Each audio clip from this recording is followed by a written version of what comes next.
All right, today we're getting into building teams in a post-pandemic culture. So volunteer teams in a post-pandemic culture. And I wanted to teach us this today because particularly in Philadelphia, particularly in our context, it feels like we're in about 3 years past this. It feels like things are just now getting to normal in our context, which is why we theme all this leadership in hard places. This is a difficult place to do ministry, and things feel like they're normal. However, just because they are normal and we're growing again, it doesn't mean that the same ways we did things before works, and that people who have been through an extended period of disruption, they're certainly not the same. And as we are growing, and as we need to keep growing, and as we buy facilities, and as we grow and launch new locations and add services and so forth, at the end of the day, building volunteer teams is the heart of the house when it comes to accomplishing our mission, our mission to reach more people. And so before the pandemic, teams for us was our bread and butter. It was how we grew. It's what we did. Our volunteer to attendee ratio, fantastic. I remember in the early days, we did something called Be the Block. Do you remember? Okay, so Be the Block was this once a month Wednesday night thing where we gave free pizza and we started to add salad. And we started to reach people of different neighborhoods. And so we did Be the Block. And so we would push it for 4 weeks. That was like kind of our assimilation. It was like, okay, you came to church. I mean, we did Be the Block, week 2 or 3 of our church starting. And so, Wednesday night, come out, fed everybody pizza, and then we just plugged people in. We hurried up and plugged people in as soon as possible.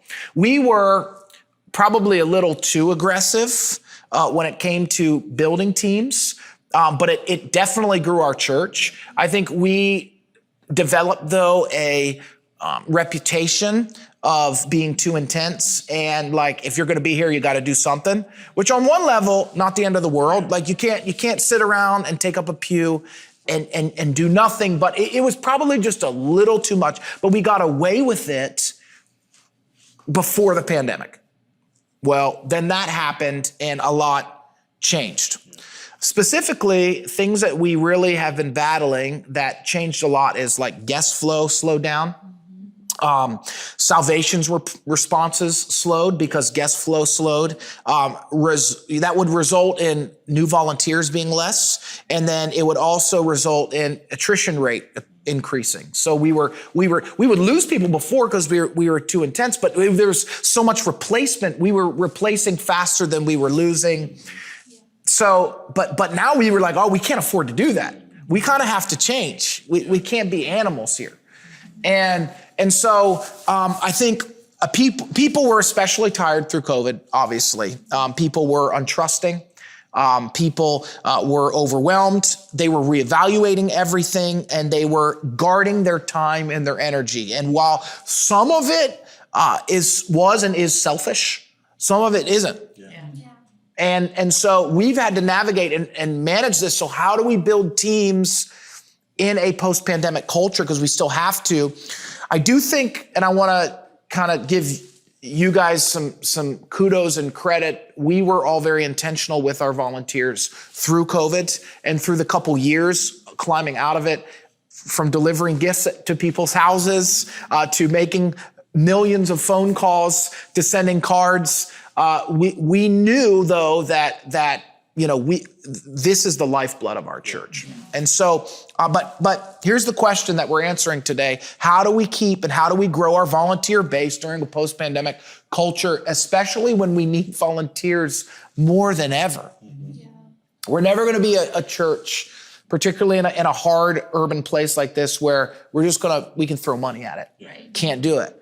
And so, so I think beyond anything, beyond any little points, volunteering for us is a discipleship model. Yeah, that's good. And if it's not, then we can't sustain this, and we're putting our energy in the wrong place. I think Jesus is not going to be pleased with that. Yeah. So for us, volunteering is a discipleship model. But let me give you a few points here. Number one, how do we grow it?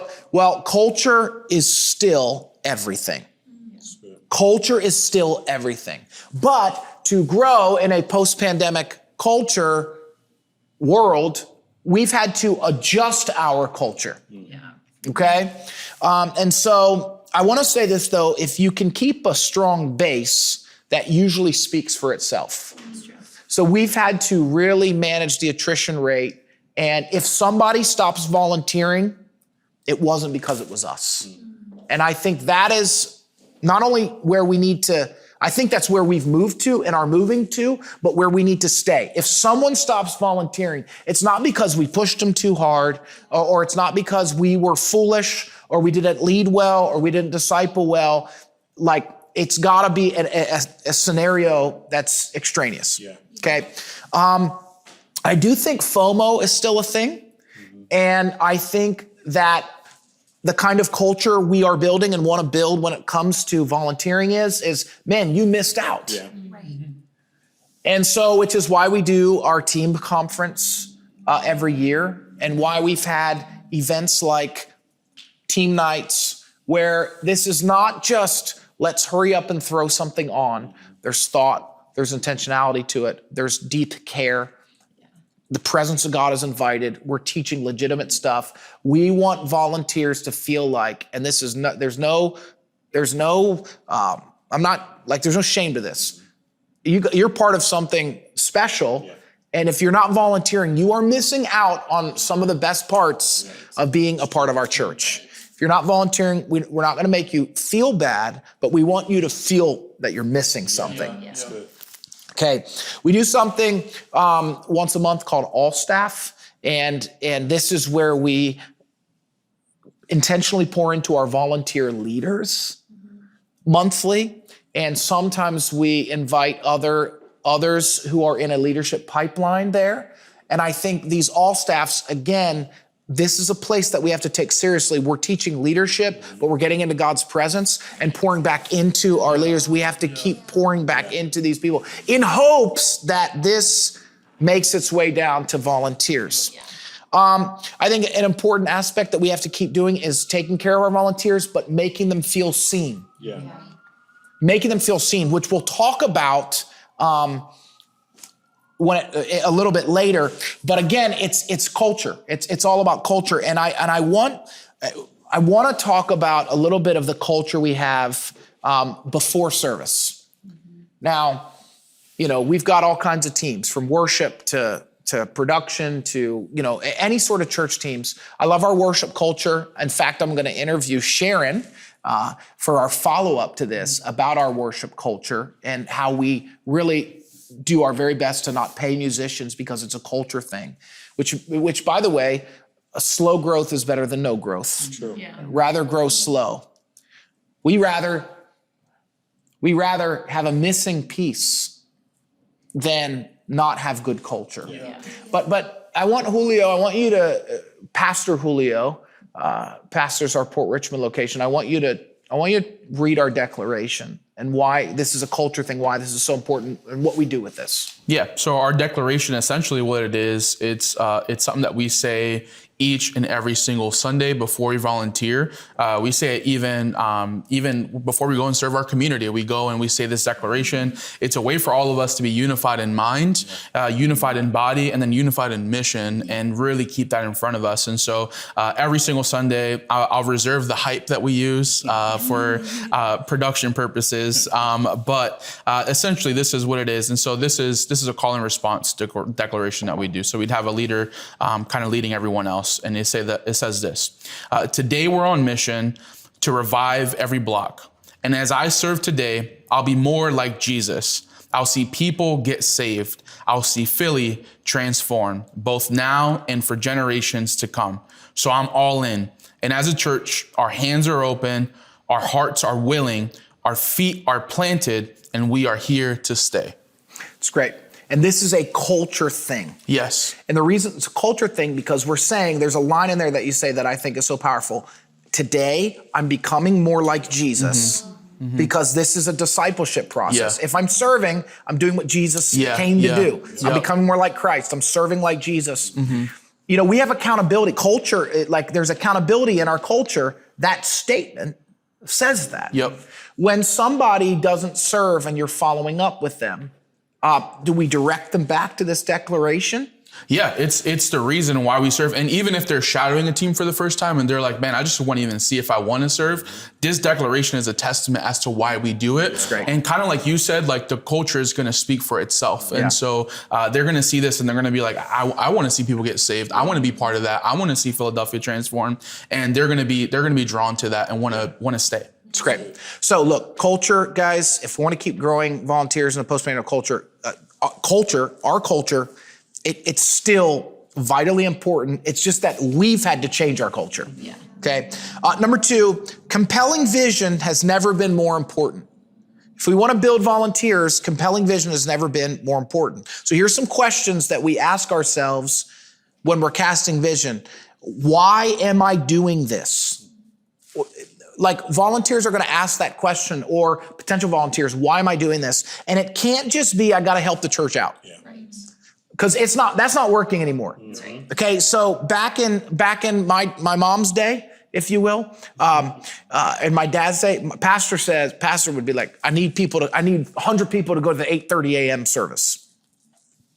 And boy, my parents, we went to that 8:30 a.m. It didn't matter what we did the night before. It did not matter.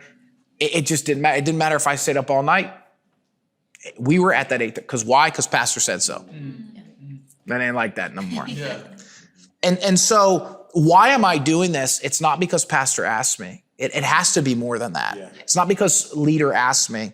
So the goal in casting vision, and why are you doing this? Because gifts are gonna come forth. Yeah. We're discovering this. Yeah. Why should you serve? Well, because I'm calling for, you're going to find out about yourself. Yeah. You're going to be a better coworker. You're going to be a better boss because of this. You're going to be a better parent. You're doing this because you're being obedient to Jesus, because you're becoming more like Jesus, because you are building the kingdom, because someone is going to give their life today because you held the door. Like there's got to be more than just, because we need an usher. If we lead from that place, it don't work. It doesn't work anymore. Also, another good question is, how does this actually make a difference? We put Stephen, our production director, through a program where he learned, camera and recording. But I really don't call Stephen our production director. I call him our production pastor, because he really does shepherd that group of teams. And one of the things that I've noticed at our broadcast is that our coordinator, our volunteer production coordinator, will say, hey, last week, 5 people raised their hand to receive Jesus. Yeah. This is in their huddle. Yep. Yeah. And I know that Stephen led them to do that. And like today, in this huddle, hey guys, today, somebody is going to give their life to Jesus. Right. They're going to see scripture on the screen for the first time, or they're going to read the salvation prayer on the screen. And so it's like, what are you doing to make a difference? Like that speaks to the getting up at 5:30 in the morning, 6 a.m. It speaks to the, I'm tired, my kids are crazy. Yep. Well, because I'm making a difference today. Another good question to ask that we're answering for people is, who is doing this with me? Who's doing this with me? So because like teams, yes, we have groups, but teams, like I think there's a greater chance even in initially making a friend on teams than even in groups. Mm-hmm. Groups can be hard to break into sometimes, or they're on different nights, or you're searching. It might take months or several sessions to find your people. But I think with teams, it's like, okay, you have something you're doing together. There's nothing awkward here. You're lifting something, you have a job, an assignment. And so like, who's doing this with me? I don't know. It just a lot of times some of the same gifted type people end up in the same places. And I think this is a great place to make friends, break in, initial community. I think that's really important. Another question to ask is what stories or testimonies can we tell that fill up our volunteers? And so just a couple weeks ago, on stage, we had a young man come up who's 20 years old, who's in college, and he said, I serve in our kids ministry. And what that was, it was preaching and it was a testimony testifying that this young man at 20 years old, he can get up there and build into our kids. Yes. So can you. Here's number 3. Emotional intelligence is your secret weapon. If we want to build volunteers in a post-pandemic culture, emotional intelligence is your secret weapon. And I'm going to be brief here, but guys, we cannot take for granted people's time, energy, and situation.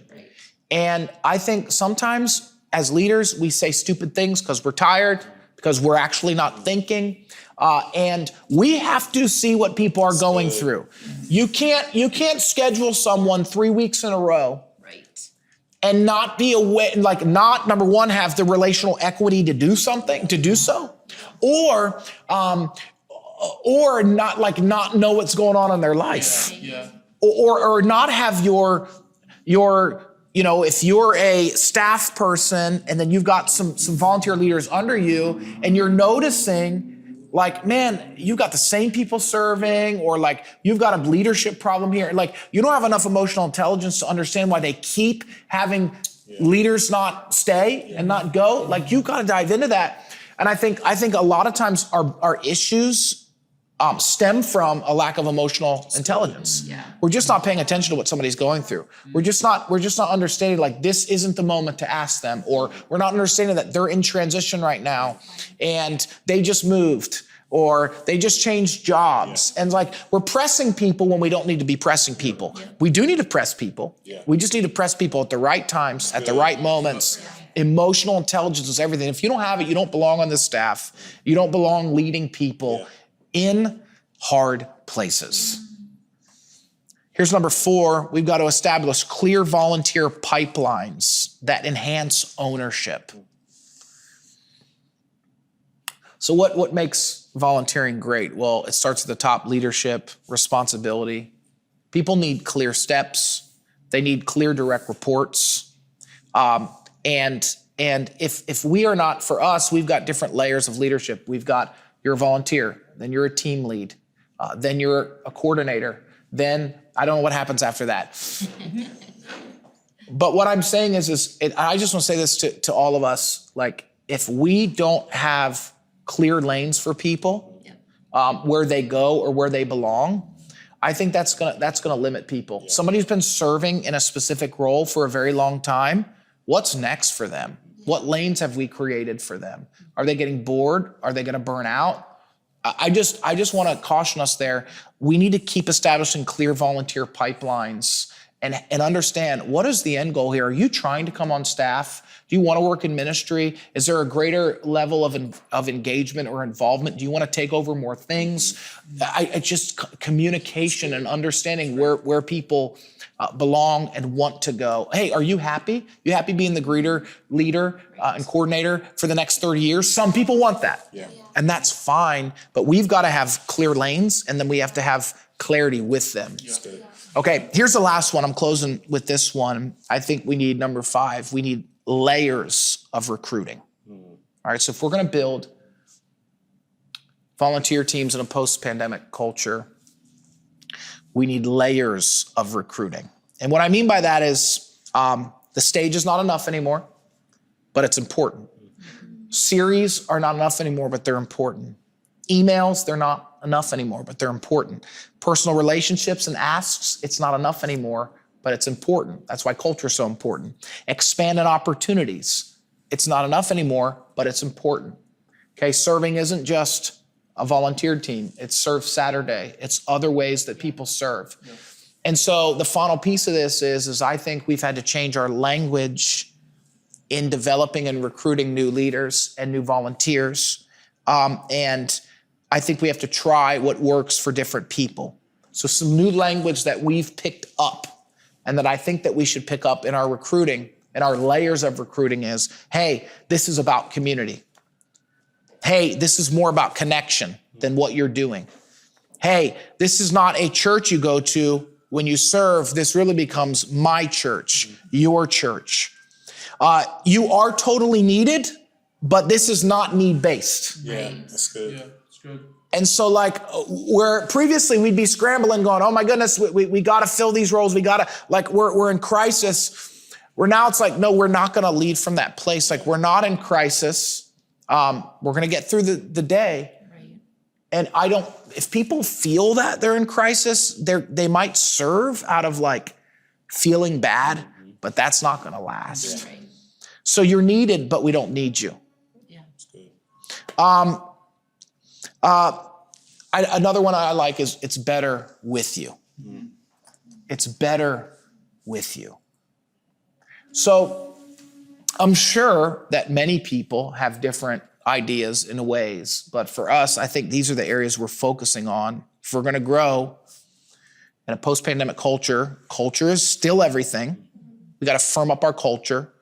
Compelling vision has never been more important, and it's got to go from everywhere, from me to you, stage, volunteer leaders, all the way down. Emotional intelligence is our secret weapon. Use it. Number 4, establish clear volunteer pipelines that enhance ownership. And then finally, layers of recruiting. And the best way for us to recruit is to change our language.